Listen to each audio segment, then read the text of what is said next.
দারুণ একটা কালার এসে গেছে এখনই। সাহারি বা ইফতার যে কোনো সময়ের জন্য এটা উপযোগী একটি রেসিপি।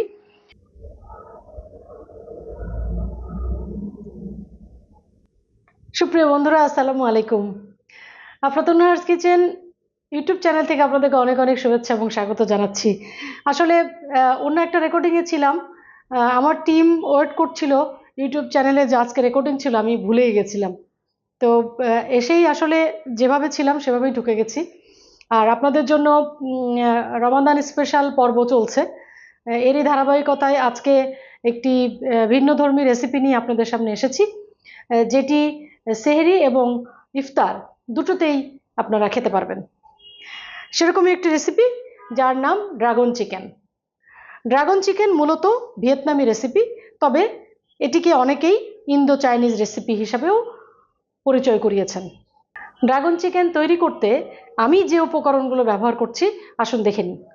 বোনলেস চিকেন, মোটা julienne cut, tomato ketchup, red chilli sauce, sugar, dark soya sauce, minced garlic, capsicum, cornflour, red onion, cashew nut, black pepper powder, salt, egg, dry chilli এবং অয়েল। রেসিপির শুরুতেই চিকেন ম্যারিনেট করে নিতে হবে। আসুন আমরা marinate করে নিই। ম্যারিনেশনের শুরুতেই আমি বরাবরের মতোই গ্লাভস পরে নিয়েছি, এবং আপনারা কারণটা জানেন। আমি বরাবরই বলি যে ফুড সেফটি এনশিওর করা এবং আমার হাতের ত্বকের যত্নের জন্য। এখানে আমি ড্রাগন চিকেন সম্পর্কে কিছু কথা আপনাদেরকে বলতে চাই, জানাতে চাই বরাবরের মতোই, কারণ আমি যখনই কোনো রেসিপি করি তখনই তার ইতিহাস সম্পর্কে একটু জানার বা জানানোর চেষ্টা করি। এটি আমি প্রথমেই বলেছি ভিয়েতনামি রেসিপি। ভিয়েতনামের রাজধানী হ্যানয়ের 30 কিলোমিটার দূরে ডং টাও নামের একটি বিশেষ গ্রামে বিশেষ একটি পাওয়ালা চিকেনের নাম অনুসারে এই রেসিপিটির নাম। প্রথমে ব্ল্যাক পেপার পাউডার 1 টিস্পুন, এরপরে সল্ট আমি এখানে 3/4 টিস্পুন দিব, যেহেতু এখানে পরে সয়া সস যাবে।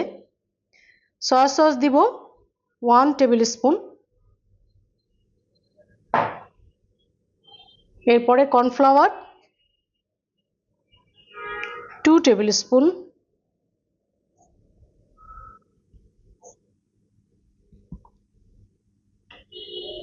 তারপরে ডিম।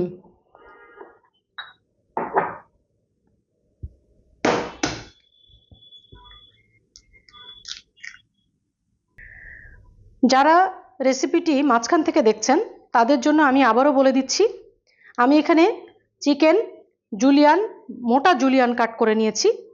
আপনারা চাইলে আর একটু মোটা করতে পারেন। এরকম কাট করে নিয়েছি এবং এটা 250 গ্রাম চিকেন আছে। এরপরে আমি দিয়েছি black pepper powder 1 table spoon, salt 3/4 teaspoon, egg একটি, সয়া সস 1 টেবিল স্পুন এবং কর্নফ্লাওয়ার 2 টেবিল স্পুন। এই সামান্য উপকরণ দিয়ে আমি এটাকে খুব ভালোভাবে মাখাবো। আর মাখানোর মধ্যে আমি আর একটু কথা বলে নিই যে ডং টাও চিকেন নামে পরিচিত এই ড্রাগন চিকেন এখন বিশ্বব্যাপী জনপ্রিয়তা পেয়েছে। ডং টাও চিকেন একটি বিশেষ ধরনের চিকেন, যেটিকে অর্গানিক চিকেন হিসাবে ব্যবহার করা হয়, কিন্তু ডং টাও চিকেনের জায়গায় এখন স্থান পেয়েছে অ্যাভেলেবল ভ্যারাইটিস চিকেন। আমিও এখানে একটি অর্গানিক চিকেন দিয়েই আজকে এই রেসিপিটি ট্রাই করছি। আর যখন ভিয়েতনামে প্রথম এই রেসিপিটি ইন্ট্রোডিউস করা হয় তখন সাধারণত রয়্যাল ফ্যামিলির লোকজনই এটা খেতে পারত। এখন কিন্তু বিশ্বব্যাপী, বিশ্বের সব দেশের সব ধরনের মানুষেরই জনপ্রিয় একটি রেসিপি ড্রাগন চিকেন। তো আমার ম্যারিনেশনও শেষ, আমি এটাকে কভার করে রেস্টে রাখবো। ড্রাগন চিকেন ম্যারিনেশন টাইম শেষ। এখন আমি আনকাভার্ড করে নিচ্ছি এবং চুলাটাও ধরিয়ে নিচ্ছি। তেল দিয়ে দিচ্ছি।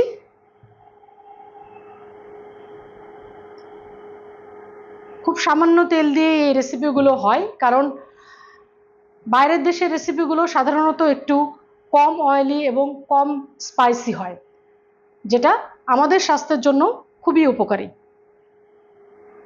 তেল গরম হয়ে গেছে, এখন ক্যাশু নাট দিয়ে দিচ্ছি।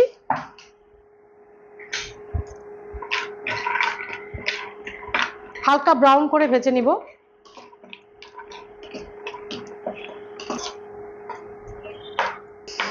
Cashew nut fry almost done, এখন আমি তুলে নিব।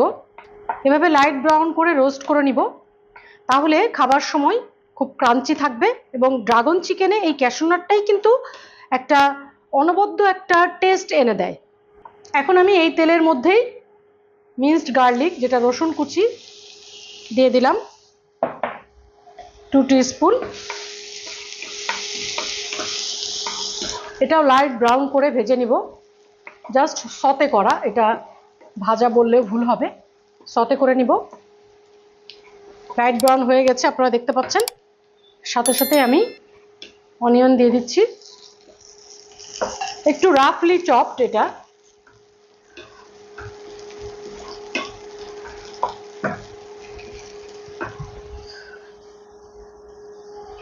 এরপরে দিব শুকনো মরিচ, একটু আদা ভাঙা করে দিব। এটা সামান্য স্পাইসি হবে এই চিকেনটা, তবে খুব বেশি না।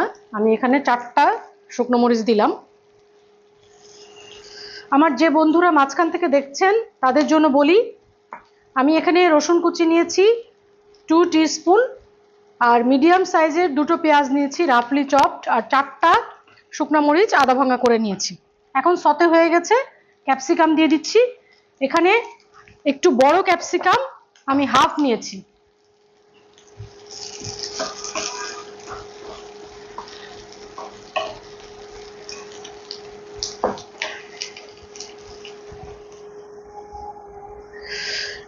এরপরে দিব সামান্য সয়া সস, কারণ আমি ম্যারিনেশনের সময় সয়া সস দিয়েছি। এটা 1/4 টিস্পুন।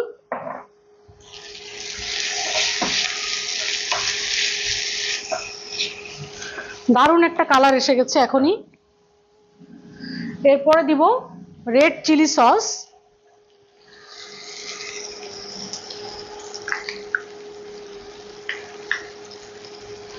Two table spoon.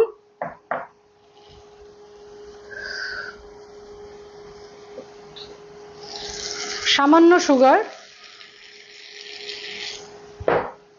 এবং সামান্য সল্ট, পিঞ্চ, কারণ আমি ম্যারিনেশনে সল্ট দিয়েছি। এই সল্টটা দিচ্ছি জাস্ট অনিয়ন এবং ক্যাপসিকামের জন্য।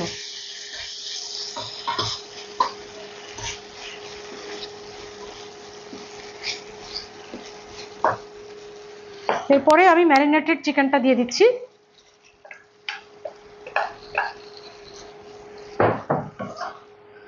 এবং পুরো রান্নাটি কিন্তু হাই ফ্লেমেই করতে হবে, কারণ এই ধরনের রেসিপিগুলো হাই ফ্লেমেই করতে হয়, যেহেতু ম্যারিনেটেড চিকেন থাকে।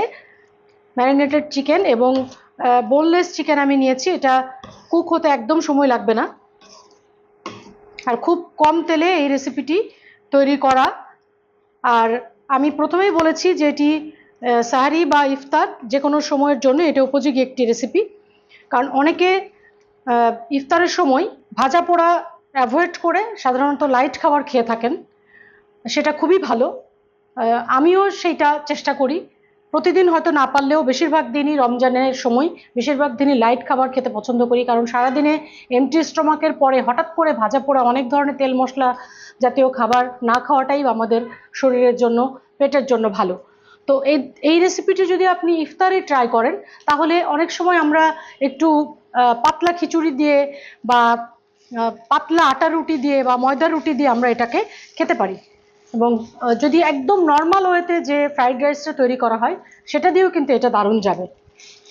এই জন্যই আমি এটা বলেছি যে সাহারি বা ইফতার দুটার জন্য এটা উপযোগী একটা রেসিপি। এটা কন্টিনিউয়াস নাড়তে হবে।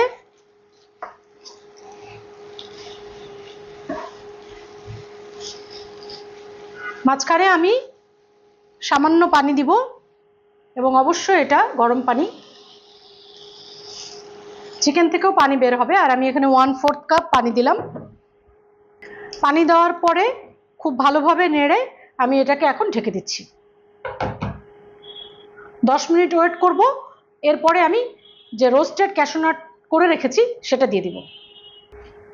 বন্ধুরা 10 মিনিট হয়ে গেছে এবং আমার ড্রাগন চিকেনও হয়ে গেছে, আপনারা দেখতে পাচ্ছেন। এখন আমি রোস্টেড ক্যাশু নাটটা দিয়ে দিচ্ছি।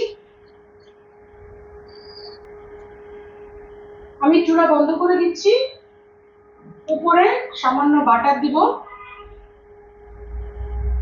Last but not the least, এটা শুধুমাত্র আমার পছন্দের জন্য। আপনারা চাইলে পুরো রেসিপিটি বাটার দিয়েও করতে পারেন।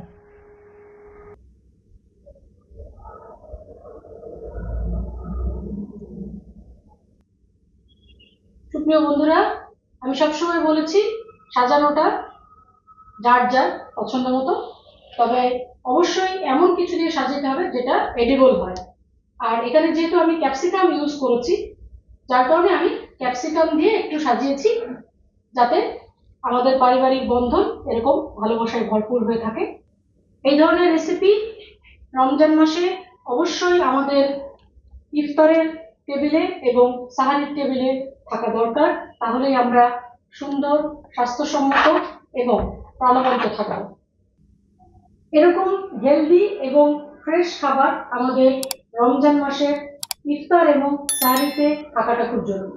শুধু বাংলাদেশি খাবার নয়, পুরো বিশ্বে যে রেসিপিগুলো সাহারি এবং ইফতারের উপযোগী, সেই রেসিপিগুলো আমি আপনাদেরকে উপহার দেওয়ার চেষ্টা করব পুরো মাসব্যাপী। আফলাতুন নাহার্স কিচেনের ইউটিউব চ্যানেল সাবস্ক্রাইব করে যারা সাথে আছেন তারা অবশ্যই নোটিফাইড হবেন আমি কবে, কোন দিন, কোন রেসিপিটি আপলোড দিচ্ছি। আপনাদের সবার জন্য আমার ধন্যবাদ এবং কৃতজ্ঞতা।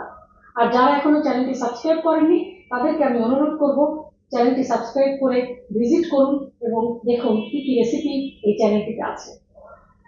আর আপনাদের গুরুত্বপূর্ণ মতামত আমাকে অনেক দূর এগিয়ে নিয়ে যায়। আমিও চাই আপনারা সেই রকম রেসিপি তৈরি করুন এবং আমাকে জানান আপনারটা কেমন হয়েছে। আপনাদের সবার জন্য শুভকামনা। Stay blessed, healthy.